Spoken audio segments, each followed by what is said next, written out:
Hey guys, it's Saturday. You know what time it is. Welcome to the Breakfast Club. My name is Sword Sage. So, today is another round robin, and today's topic, we're going to be discussing necrophilia. And basically the pros and cons of, whether it's good or not to mess around with that. You know what? No, I can't. No, I'm sorry. No, not this one. I could talk a lot about other things, but no, necrophilia is. No, no, I'm not doing. Fine. So, necrophilia. Let's just start off the bat and say that I find the whole freaking thing repugnant. I mean, which it shouldn't be a surprise. Screwing a dead body isn't exactly the most dignified thing, to say the least, that you could do. I mean, I understand, there's some people who do such a thing, otherwise we wouldn't have a term for it, but it's still, let's just get that out the way, that I personally find the whole thing distasteful. But let's start going with the whole, arguments that somebody might try to rationally put forth, saying that, well, if, for instance, it's a dead body, person's not alive, it's not really an issue of consent, and it's a victimless crime. Like, who really cares? No one's really getting hurt except for the person doing it, and as long as they're not hurting anybody else, what's the harm? And it's just weird societal norms and whatever else they might throw in. I shouldn't be dismissive because this is supposed to be a serious, frank discussion. So, to really get into that, like,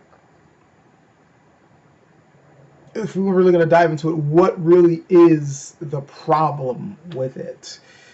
Like, can we come up with a good moral reason why you shouldn't do it, or a health reason or whatever? Well, I can think of some health reasons, self-harm, but then that's when you start getting into, well, should you start moralizing or legislating things that would harm the other person? Like, if it's something that's only harming that individual person, should we come up with things against it?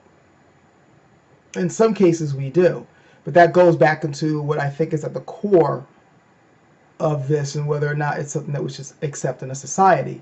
And that's our cultural norms, and that's basically, how we developed our own particular societies. To go into the whole thing of having sex with a dead body goes into the subject of desecrating a dead body. And that in itself is something that is a cultural norm. The idea of desecrating something that's dead, desecration period, is something that came out of our, ever-changing ethics and sense of morality. Same thing with, for instance, things like cannibalism. There's certain things that certain cultures will find taboo, and other cultures, depending on how they develop, may not. And in case of our own particular culture, the whole thing of, let's say at least our Western culture, the whole thing of violating a corpse in any way is something that's a bit distasteful to us, at least on certain levels. I mean, it used to be, for instance, depending on what culture you're dealing with, that once someone was dead, you didn't even rob them. Like, you've seen certain cultures, what, you would steal from the dead? How dare you? And you want somebody else, well, they ain't gonna use it. I need the money more than they do, or whatever. That's something that came out of cultural norms, and while that particular thing I just mentioned has been lessened these days, there's still that whole thing of, like, there's a certain respect that you have to give to the dead. We still have certain things like that, like don't speak ill of the dead, especially at their funeral, no matter what type of person that individual may have been in life, what their ethics or morality may have been, how they treated others. There's still that whole thing of don't speak ill of the dead when they die, that sense of respect. Don't desecrate their grave, don't dig them back up, don't go looting for their treasures or things like that, even though it's something that overall we don't really care about after a couple of hundred years, apparently. And then, of course, once you start putting religion into it, then you're definitely going to have certain taboos when it comes to the body, the dead body that's there. So these things that came up from these our older value systems and how they evolved do inform our opinions on how to deal with things now, whether we go against those particular norms or whether, we're going to continue to go along with it. These days, we try to tell ourselves that our modern society is more rational than the older ones, which came out more from a a shamanistic sense of morality, and later on a more religious sense of morality. Because let's face it, our culture and our law systems in the past, different cultures, came from a more religious view of the world. And then later on, as we became more secular, we started coming up with laws of morality that more or less are trying to separate themselves from these older systems, these older mystical or religious systems. But those influences still remain, no matter how much we try to remove ourselves from it. And that kind of is what touches on this topic now.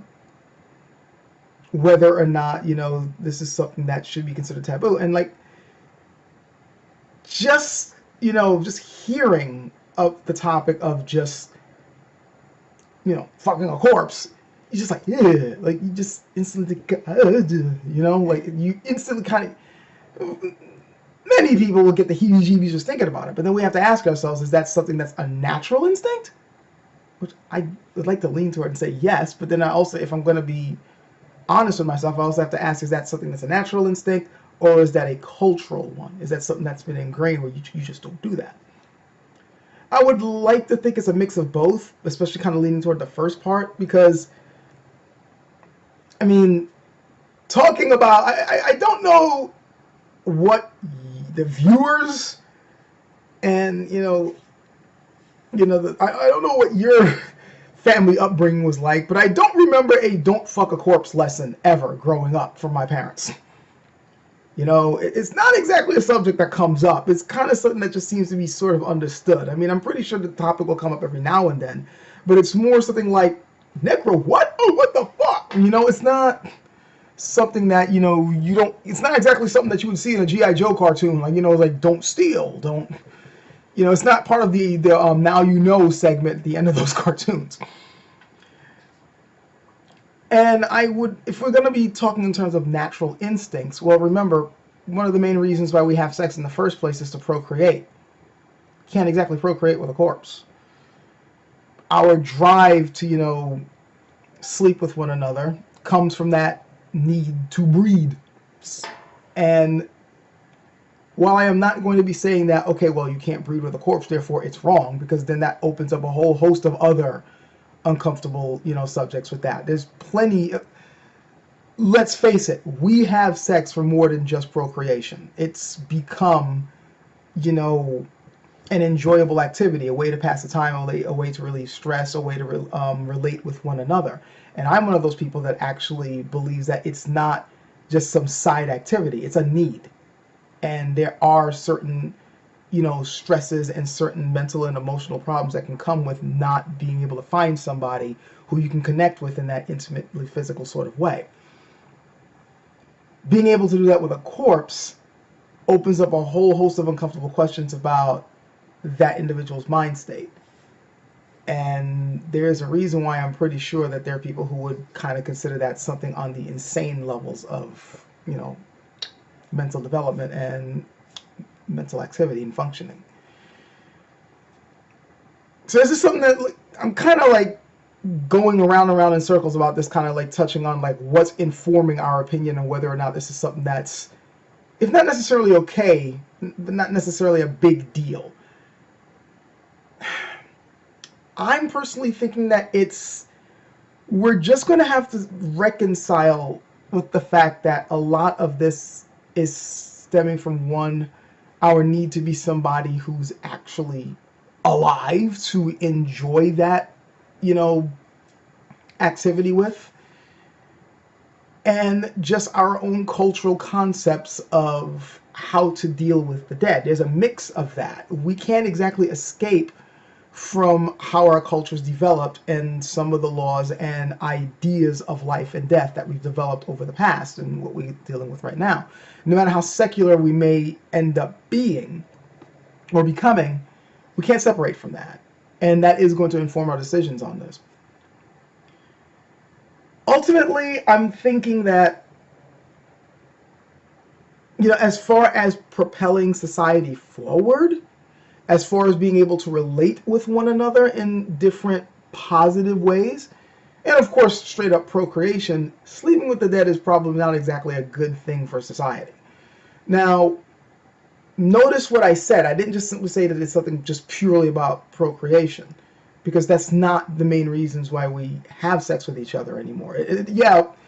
We're developing. Yes, it's the primary biological function, but there's so much that we do in our human society these days which supersedes or circumvents the basic biological reasons to do something. I mean, let's just take eating. Why do we eat? Well, it's to continue our own lifespan, to give us the fuel we need to continue living. But we also eat for comfort. We also eat for pleasure. We, just to get the taste of things, or, just to get over something, there's a reason why we have comfort foods. We do things beyond just the basic biological need, and they're all helpful, sometimes harmful in their own ways, but generally we do them for reasons other than their primary function. So we can't just simply go with, can't sleep with the dead because no procreation. It's got to go beyond that. And I'm thinking part of it is also being able to relate with one another. Having positive sexual interaction with other members of our society is, in my personal opinion, something that is going to benefit the society in the long run. There are examples of societies that, when they are not as uptight around each other, the society is more or less happier than others that have certain codified rules when it comes to such things. But again, this is with other living people. And those, having pleasurable experiences with other living people, less stress, less negative interactions, a more happier society and a more productive society in the long run. Can't exactly have that with dead bodies. You can say that, again, it's a victimless crime, but then again, that goes back to, your concepts of the dead. And then that opens up a whole host of questions of, well, what should we be doing with the dead? Because I think it starts going into things more than just desecrating the bodies. Like, well, why do we even have bodies in the first place? Why do we even have cemeteries or tombs to put them in the first place? Can't we just turn them into fertilizer for food?